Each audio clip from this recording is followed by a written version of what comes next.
आज के दिन हम सब बड़े भाग्यशाली हैं जो अपने जीवन में से थोड़ा सा समय निकाल कर गुरु महाराज के दरबार में हाजिर नाजिर हुए। ये समय बहुत कीमती, ये समय बहुत कीमती है और इस समय की सबको कद्र करनी चाहिए।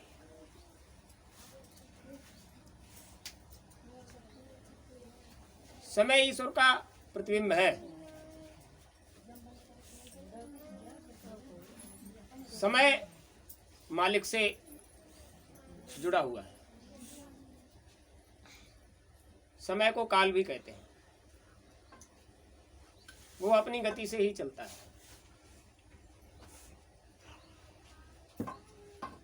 जिसने समय को जांचा परखा नहीं, वो जीवन का सही लाभ नहीं ले पाता। देखिए, मालिक का कहना है कि जांच परख के काम करो। अब जांच परखना तुम्हारे बस में है तो कर लोगे, और जांच परख अगर आपको नहीं है तो कैसे करोगे? तो आप समझ लीजिए, कुछ चीजें ऐसी होती हैं जो सबको, चाहे आप किसी भी योनि में हो, सबको आती है। गोस्वामी जी महाराज ने इस बात को सिद्ध करने के लिए रामचरितमानस में लिखा और स्पष्ट कर दिया कि आप तो इंसान बनकर इस संसार में अभी जीवन जी रहे, तो आप तो कर्म योनि में हो। जांच परख की सामर्थ्य पशु पक्षियों में भी होती है। और गोस्वामी जी महाराज ने लिखा, हित अनहित पशु पक्षी जाना। कितनी बड़ी बात। पशु पक्षी भी अपना हित और अनहित जानते हैं, लेकिन इस इंसानी जामे में, कर्म योनि में आकर इंसान हमारा हित किसमें है, हमारा अहित किसमें है, इसकी परख इंसान को नहीं रही। इस समय,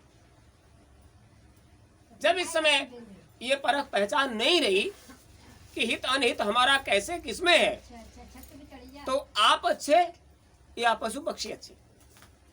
देखिए, गोस्वामी जी महाराज ने स्पष्ट कर दिया, हित अनहित पशु पक्षी जाना। यानी पशुओं ने, पक्षियों ने भी अपने हित को और अनहित को जांच परख लिया है। हमारा हित किसमें है और हमारा अहित किसमें है। तो वो भोग योनि में है और उन्होंने जान लिया हमारा हित किसमें है, अहित किसमें है। और आप कर्म योनि में हो, मनुष्य का शरीर मिला, सब कुछ जो नियामत संसार में किसी को नहीं मिली वो आपको मिली। आपके पास बराबर पांचों तत्वों का पुतला, आपका अंतःकरण जगा हुआ, आपके अंदर तीनों गुणों का समावेश, आपके अंदर 25 प्रवृत्तियां और उनको भोगने की सामर्थ्य, और फिर भी आपने हमारा हित कैसे है और हमारा अहित कैसे है ये बात नहीं जान पाई। बड़ी बात है। पशु पक्षी जान गए और तुमने नहीं जान पाया। देखिए, हित का दूसरा मतलब है प्रेम। वास्तव में हमसे प्रेम कौन करता है और हमसे प्रेम कौन नहीं करता है, इसकी भी परख पहचान नहीं। तो आप बताइए, आप संसार में जिस फसावे में पड़े हुए हो, वहां अगर आपसे वास्तविक और सच्चा प्रेम करने वाले होते तो प्रेम में तो त्याग है, प्रेम में तो समर्पण है। और जब किसी का तुम्हारे पास प्रति त्याग और समर्पण नहीं है तो वो स्वार्थी है। वो निजी हित के लिए कर रहा है, स्वार्थ में कर रहा है, अपने लिए नहीं। तो आप बताइए कि समय की परख पहचान आपको कैसे हो सकती है? आप पशु पक्षियों से ऊपर उठना चाहते हो?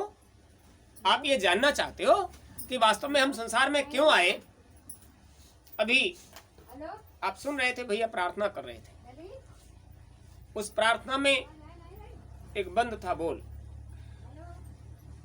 सब जगह मंजिल भटक कर ली शरण प्रभु आपकी।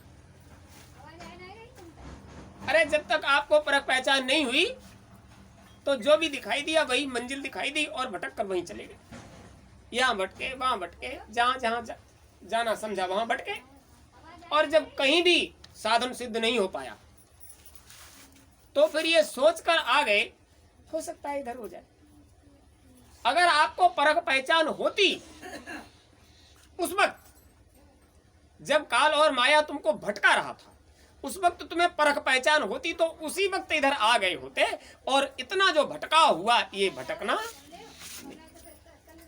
अब चूंकि प्रारब्ध में भूल भटक थी और उसके हिसाब से भटक भी गए, और जाने कहां कहां गए और कुछ भी हाथ नहीं आया। काल और माया भी हाथ नहीं आई और आत्म कल्याण का रास्ता भी नहीं मिल पाया।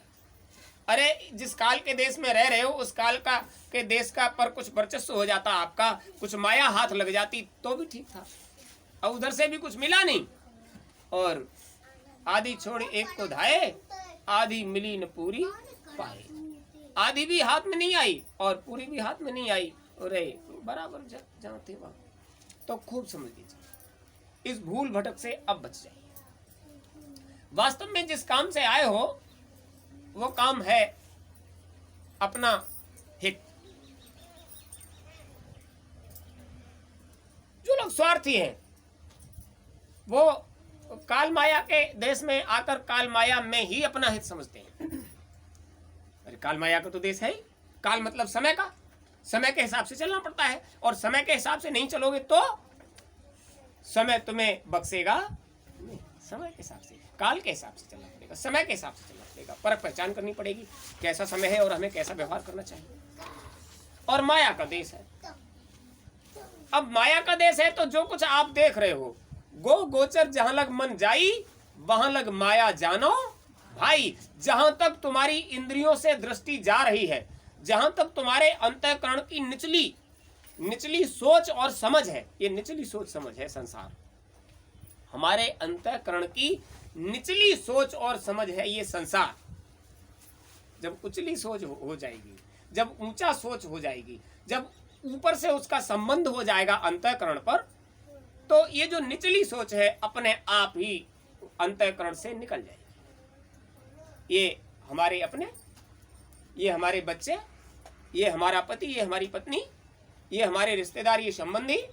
निचली सोच तभी तक काम करती है जब तक गो हमारी इंद्रियां, आंख, कान, नाक, मुंह, गुदा, त्वचा, शरीर, ये जब तक क्रियाशील रहता है, गो मतलब इंद्रियां, गोचर, और इनकी दौड़, अंतःकरण की दौड़ जहां तक जाती है वहां तक माया का पसारा है। ये सब माया है, और माया स्थिर रहने वाली नहीं।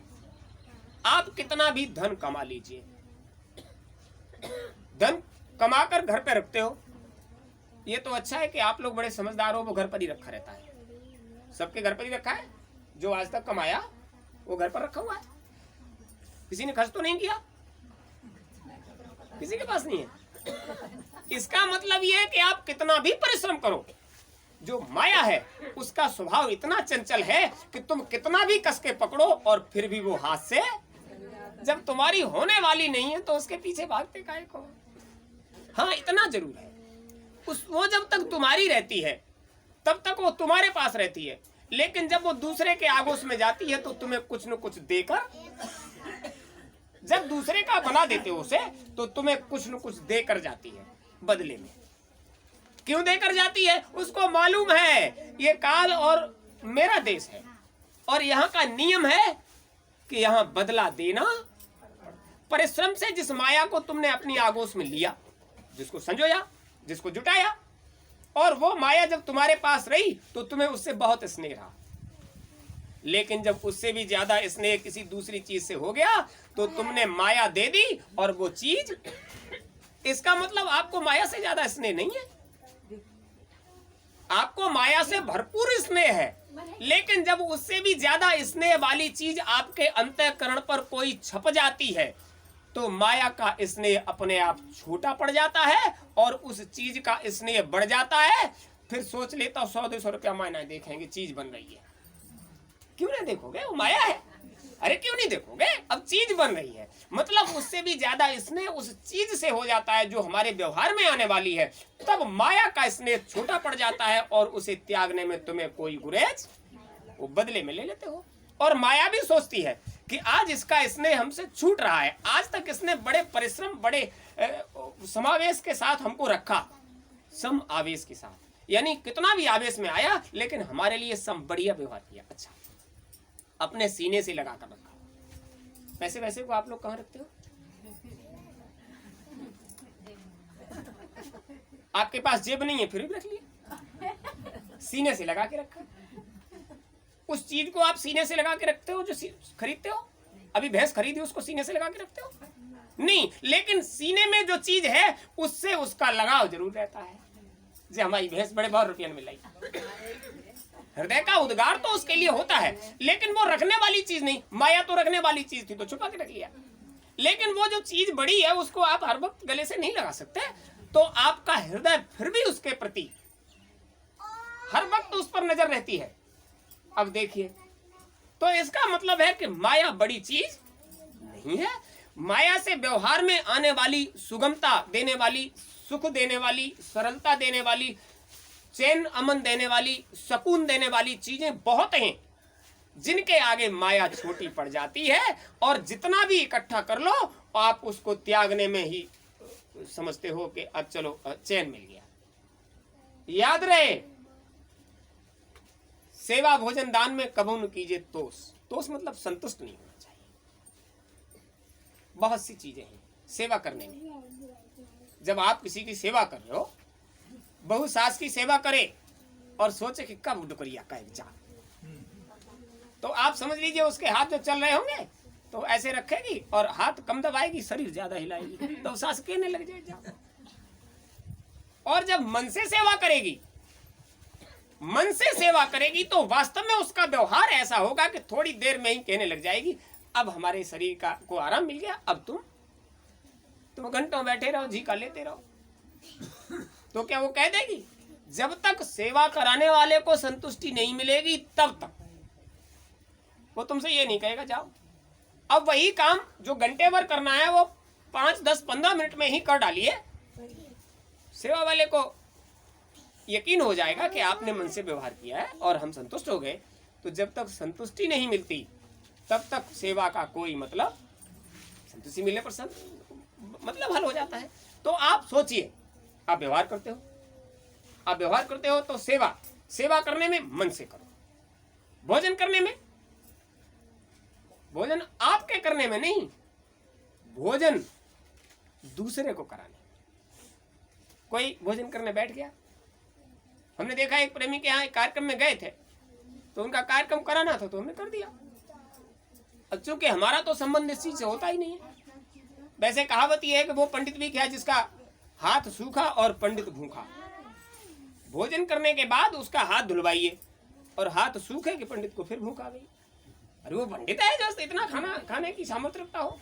हाथ सूखा, भोजन करने के बाद हाथ मुंह धोया और हाथ सूख गए तो समझ लीजिए पंडित फिर उतना ही खा लेगा। वो लोग खाने वाले हैं, वहां पहुंचे तो वही हाल था कि लोगों को सब्र नहीं था। चूंकि हमारे द्वारा जो करना था वो हमने कर दिया तो उन्होंने कहा अभी जाना नहीं। हम जान रहे थे कि अभी भोजन व्यवस्था चल रही है, पंडित लोग बैठे हैं, भोजन करेंगे। उन्होंने भोजन कराने के लिए खुद ही उठा लिया टोकरा, तो पूड़ी हाथ में पकड़ी और एक बार में जितना रखा जाता है वो एक बार में रख दिया।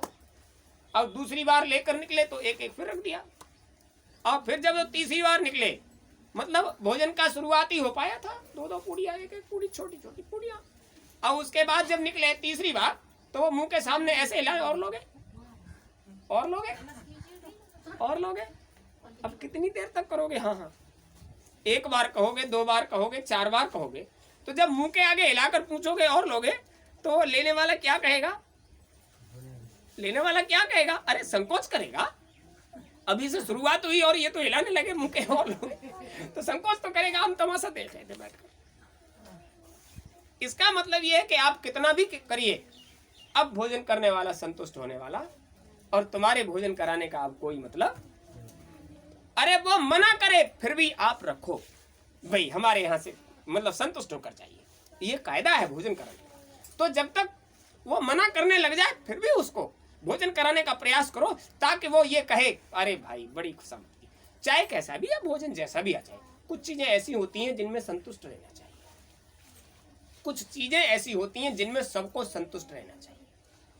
अभी आप कहने लग जाओगे क्या ऐसी भी चीजें हैं कि जैसी भी हो उसको संतुष्ट हो जाओगे? पहली चीज, आपके पास जितना धन हो आपको उसी में संतुष्ट रहना चाहिए, जितना भी है।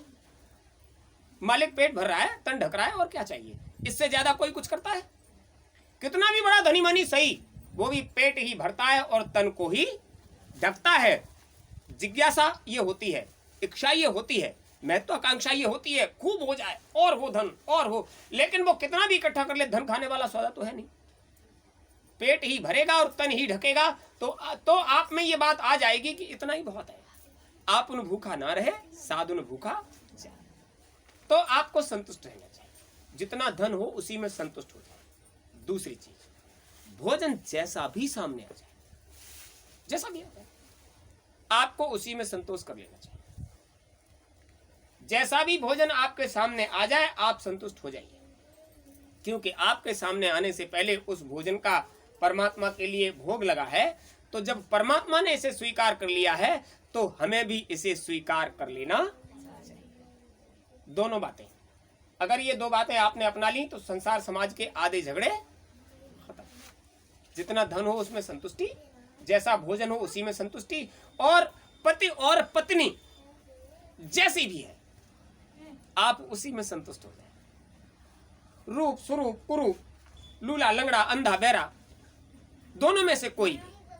अब चूंकि हमारा संयोग इसके साथ जुड़ गया है तो अब जैसा परमात्मा ने बना दिया है हमें जीवन इसी के साथ गुजारना है। जब आप इस चीज को समझ जाओगे तो झगड़े कभी होंगे ही। जहां संतुष्टि नहीं होती है झगड़ा वहीं पर होता है। तो आप समझ लीजिए ये तीन चीजें ऐसी हैं, पत्नी जैसी भी हो, पति जैसा भी हो, उसी में संतुष्ट होना चाहिए। भोजन जैसा भी सामने आ जाए उसी में संतुष्ट होना चाहिए। धन जैसा भी हो उसी में संतुष्ट होना चाहिए। अगर आपके अंदर तीन प्रकार का संतोष पैदा हो गया तो पूरे महात्मा तो तुम हो गए। अब झगड़े की समस्या तो खत्म हो गई, तो आप महात्मा हो गए। लेकिन झगड़ा होता कब है? आप तो उसी में संतुष्ट हो, लेकिन आप जिसमें संतुष्ट हो उसे देखकर आपके अपने संतुष्ट नहीं, अब झगड़ा होगा। आपके पास जो भी आप उसी में संतुष्ट हो, लेकिन देखने वाला उसमें संतुष्ट नहीं कि ये संतुष्ट क्यों है। तो गुरु महाराज ने कहा था झगड़ा आपके दरवाजे पर चलकर आएगा, आप उसे अपनाना नहीं। सबके यहाँ जाता है, इन तीन ही चीजों का झगड़ा है, और ये तीनों चीजों का बहाना लेकर झगड़ा दरवाजे पर आता है। लेकिन गुरु महाराज ने कहा आप उसे अपनाना नहीं, और तुमने अपना लिया तो समझ लीजिए वो तो असंतुष्ट था जो तुमसे